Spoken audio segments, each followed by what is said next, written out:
আকাশবাণী কলকাতা স্থানীয় সংবাদ পড়ছি পার্থপ্রতিম মিত্র। প্রথমে বিশেষ বিশেষ খবর।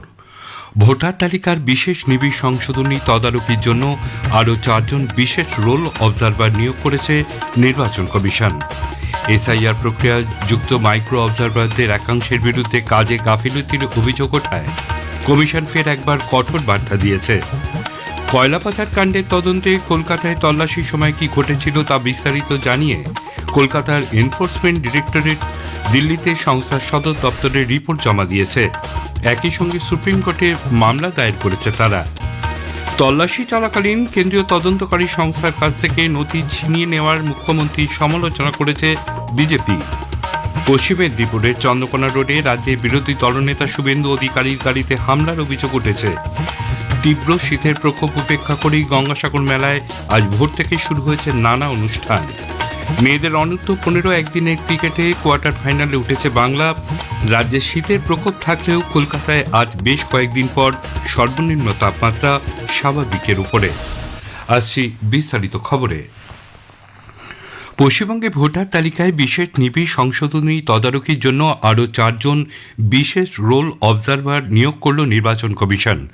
কমিশন গতকাল প্রতিবেশী রাজ্য দিল্লিতে কেন্দ্রীয় সরকারের বিভিন্ন দপ্তরে কর্মরত আইএএস আধিকারিককে পশ্চিমবঙ্গে বিশেষ রোল অবজারভার হিসেবে দায়িত্ব দেওয়ার কথা জানিয়েছে। এরা হলেন যুব বিষয়ক ও ক্রীড়া মন্ত্রকের ডিরেক্টর সন্দীপ রেওয়াজিক রাঠোর, ত্রিপুরার জনগণনা অধিকর্তা রতন বিশ্বাস, জাতীয় স্বাস্থ্য কর্তৃপক্ষের ডেপুটি সেক্রেটারি ডক্টর শৈলেশ ও সামাজিক ন্যায় ও ক্ষমতায়ন মন্ত্রকের ডিরেক্টর বিকাশ সিং। নির্বাচন কমিশনের নির্দেশ অনুযায়ী বিশেষ নিবিড় সংশোধনী প্রক্রিয়ায় কোনো যোগ্য ভোটার যেন তালিকা থেকে বাদ না পড়েন এবং কোনো অযোগ্য ব্যক্তির নাম যেন তালিকায় না থাকে তা নিশ্চিত করাই এই অবজারভারদের মূল দায়িত্ব। তারা পশ্চিমবঙ্গের মুখ্য নির্বাচনী আধিকারিকের দপ্তর থেকে দাবি দেওয়া ও আপত্তি নিষ্পত্তির পাশাপাশি চূড়ান্ত ভোটার তালিকা প্রকাশ পর্যন্ত পুরো প্রক্রিয়ায় নজরদারি করবেন বলে নির্দেশে জানানো হয়েছে। এসআইআর প্রক্রিয়ায় যুক্ত মাইক্রো অবজারভারদের একাংশের বিরুদ্ধে কাজে গাফিলতির অভিযোগ ওঠায় নির্বাচন কমিশন ফের একবার কঠোর বার্তা দিয়েছে। রাজ্যের মুখ্য নির্বাচনী আধিকারিকের দপ্তরে জারি করা নির্দেশিকায় বলা হয়েছে, দায়িত্ব পালনে গাফিলতি কোনোভাবেই বরদাস্ত করা হবে না এবং কর্তব্যে অবহেলা প্রমাণিত হলে শাস্তিমূলক ব্যবস্থা নেওয়া হবে।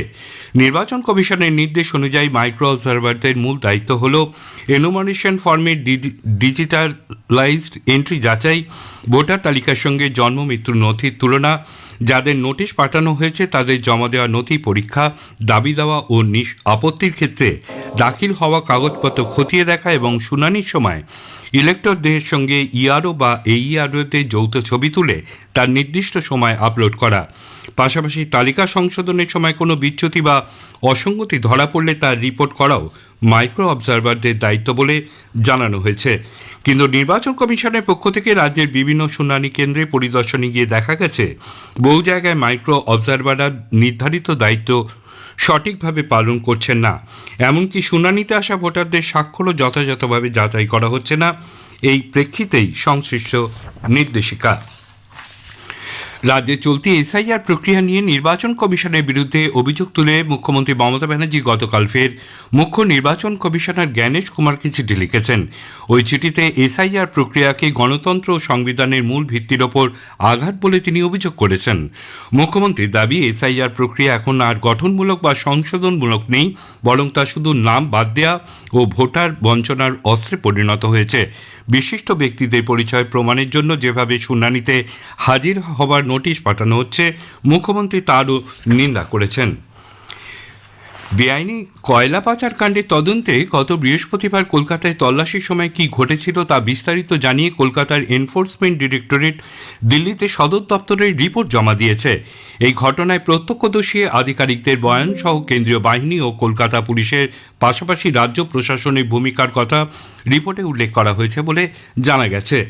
উল্লেখ্য, বেআইনি কয়লা পাচার মামলায় পশ্চিমবঙ্গ দিল্লি 10টি জায়গায় বৃহস্পতিবার ইডির তল্লাশি অভিযান চলেছিল।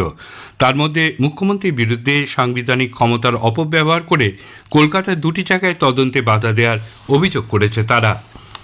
আইপ্যাকের কর্ণধার প্রতীক জৈনের বাড়ি ও কার্যালয়ে তাদের কাজে বাধা দানের পরিপ্রেক্ষিতে পশ্চিমবঙ্গের মুখ্যমন্ত্রী মমতা ব্যানার্জির বিরুদ্ধে সুপ্রিম কোর্টে মামলা দায়ের করেছে ইডি। শনি ও রবি ছুটি থাকায় তারা দ্রুত শুনানির জন্য অনলাইনে আবেদন জানিয়েছে। অন্যদিকে রাজ্যের পক্ষ থেকেও সুপ্রিম কোর্টে অনলাইনে ক্যাভিয়েট দাখিল করা হয়েছে বলে জানা গেছে। আইপ্যাকের কর্ণধারের বাড়িতে একজন রাজনৈতিক নেত্রী হিসেবে গিয়েছিলেন বলে মুখ্যমন্ত্রী যে দাবি করেছেন, বিজেপি তার সমালোচনা করেছে।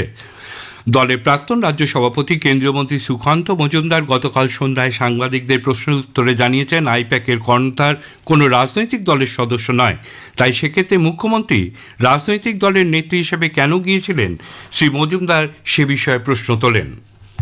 মুখ্যমন্ত্রীর এই যে কয়লা চোরেদেরকে বাঁচাতে ফাইল চুরি, এই ফাইল চুরি কাণ্ডে মুখ্যমন্ত্রীর প্যানিক হয়ে যাওয়া এবং মুখ্যমন্ত্রীর যে অস্থিরতা বারবার প্রকট হয়ে উঠছে এবং তার জন্যই এত সুপ্রিম কোর্ট দৌড়দৌড়ি। যেই ব্যক্তি যার বাড়িতে প্রতীক জৈন ইডি ছাপা পড়েছে, সেই ব্যক্তি তৃণমূলের কোন পলিটিক্যাল পোস্টে আছে? তাদেরকে আদেশ দিয়েছিলেন বলে তারা গেছিলেন। মুখ্যমন্ত্রী যদি তাদেরকে আদেশ দিয়ে থাকেন তাহলে মুখ্যমন্ত্রী হিসেবে গেছিলেন, পলিটিক্যাল পার্টির চিফ হিসেবে যাননি। পশ্চিম মেদিনীপুরের চন্দ্রকোনা রোড এলাকায় রাজ্যের বিরোধী দলনেতা শুভেন্দু অধিকারী গাড়িতে হামলার অভিযোগ উঠেছে। ঘটনার প্রতিবাদে এবং অভিযুক্তদের গ্রেপ্তারের দাবিতে তিনি গতকাল গড়বেতা থানার চন্দ্রকোনা বিট হাউস ফাঁড়িতে অবস্থান বিক্ষোভ শুরু করেন। রাত 11:30 পর্যন্ত চলে ওই অবস্থান। পরে পুলিশ শুভেন্দুর অভিযোগের প্রেক্ষিতে এফআইআর গ্রহণ করে, তবে বিরোধী দলনেতার ওপর প্রাণঘাতী হামলা শব্দগুলি এফআইআরে রাখা নিয়ে পুলিশের সঙ্গে শুভেন্দু অধিকারীর বেশ কিছুক্ষণ বাগবিতণ্ডা চলে। পরে অবশ্য বিরোধী দলনেতার কথা মতোই অভিযোগ গ্রহণ করা হয়। স্থানীয় সংবাদ শুনছেন আকাশবাণী কলকাতা কেন্দ্র থেকে। আমাদের সংবাদ শোনা যাচ্ছে ইউটিউব চ্যানেল আকাশবাণী সংবাদ বাংলা, ফেসবুক ও ইনস্টাগ্রাম আকাশবাণী সংবাদ কলকাতা এবং এক্স হ্যান্ডেল এআইআর নিউজ কলকাতাতে। তীব্র শীতের প্রকোপ উপেক্ষা করে গঙ্গাসাগর মেলায় আজ ভোর থেকেই শুরু হয়েছে নানা অনুষ্ঠান। গতকাল মেলার আনুষ্ঠানিক উদ্বোধন হয়। একটি প্রতিবেদন। তীব্র শীত উপেক্ষা করেই ভোর থেকে গঙ্গাসাগর মেলা শুরু হয়েছে নানা ধর্মীয় আধ্যাত্মিক অনুষ্ঠান। সাগরতট এলাকায় আয়োজিত সাগর প্রবচনে ধর্মীয় গুরুরা মানব জীবনে ধর্ম, নৈতিকতা ও সম্প্রীতির মূল বার্তা তুলে ধরছেন। ভোরের কুয়াশা আর কনকনে ঠান্ডার মধ্যেও সেই প্রবচন শুনতে ভিড় জমাচ্ছেন অসংখ্য ভক্ত। পাশাপাশি ইস্কনের উদ্যোগে শুরু হয়েছে নগর সংকীর্তন। ঢাক, কাঁসর আর হরিনামের ধ্বনিতে মুখরিত হয়ে উঠছে গোটা মেলা প্রাঙ্গণ। কয়েকশো ভক্ত একসঙ্গে পুরো মেলা পরিক্রমা করছেন, যাদের মধ্যে বিদেশি ভক্তদের উপস্থিতিও নজর কাটছে। গতকাল আনুষ্ঠানিকভাবে মেলার উদ্বোধনের মধ্যে দিয়ে মকর সংক্রান্তি মাহেন্দ্রক্ষণের কাউন্টডাউন শুরু হয়ে গিয়েছে। তারই সঙ্গে প্রতিদিন বাড়ছে পুণ্যার্থীদের ভিড়। ইতিমধ্যে হাজার হাজার পুণ্যার্থী সাগর মেলায় এসে পৌঁছেছেন। আজ রবিবার হয় সারাদিন ধরে আরও বেশি সংখ্যক পুণ্যার্থীর আগমন ঘটবে বলে আশাবাদী জেলা প্রশাসন। পুণ্যার্থীদের নিরাপত্তা সুষ্ঠু ব্যবস্থাপনার জন্য আঁটোসাঁটো নিরাপত্তা বলয়ে মুড়ে ফেলা হয়েছে গোটা সাগর মেলা এলাকা। আর সন্ধ্যায় শুরু হবে রঙিন ও বর্ণাঢ্য সাগর আরতি, যা টানা 3 দিন চলবে। সব মিলিয়ে পুণ্যভূমি গঙ্গাসাগর এখন মানুষের মিলন ও বিশ্বাসের এক মহান তীর্থক্ষেত্রে পরিণত হয়েছে। গঙ্গাসাগর থেকে গৌতম মণ্ডল, আকাশবাণী সংবাদ। বর্ধমানে মকর সংক্রান্তিতে শুরু হচ্ছে ঘুড়ির উৎসব। এর প্রেক্ষিতে গতকাল চীনা মাঞ্জার বিপদ থেকে সাধারণ মানুষকে সচেতন করতে বর্ধমান শহরের ট্রাফিক পুলিশ বিশেষ উদ্যোগী হয়েছে। তাদের পক্ষ থেকে বাইক আরোহীদের গলায় পরিয়ে দেওয়া হয় নেক শিল্ড। বর্ধমান ট্রাফিক ওসি চিন্ময় বন্দ্যোপাধ্যায় গার্জেন গেটের সামনে জিটি রোডের ওপর পথচারী ও বাইক আরোহীদের গলায় এই নেক শিল্ড পরিয়ে দেন।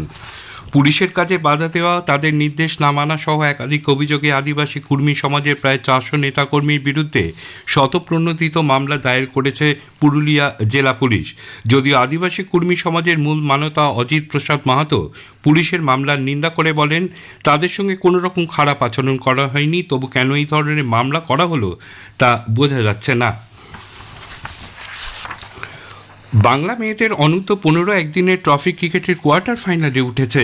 ত্রিবান্দামে গতকাল বাংলা 8 উইকেটে তামিলনাড়ুকে হারিয়ে টানা 5 ম্যাচ জিতে নকআউট পর্বে পৌঁছেছে।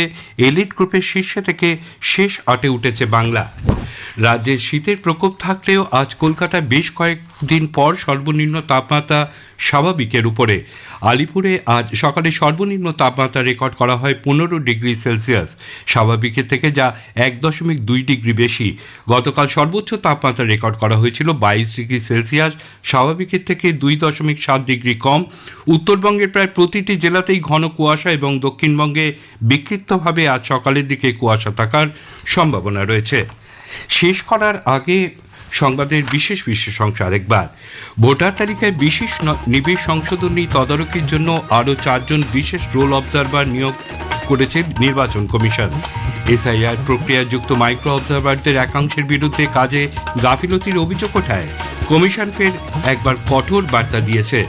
কয়লা পাচার কাণ্ডের তদন্তে কলকাতায় তল্লাশির সময় কি ঘটেছিল তা বিস্তারিত জানিয়ে কলকাতার এনফোর্সমেন্ট ডিরেক্টরেট দিল্লিতে সংস্থার সদর দপ্তরে রিপোর্ট জমা দিয়েছে।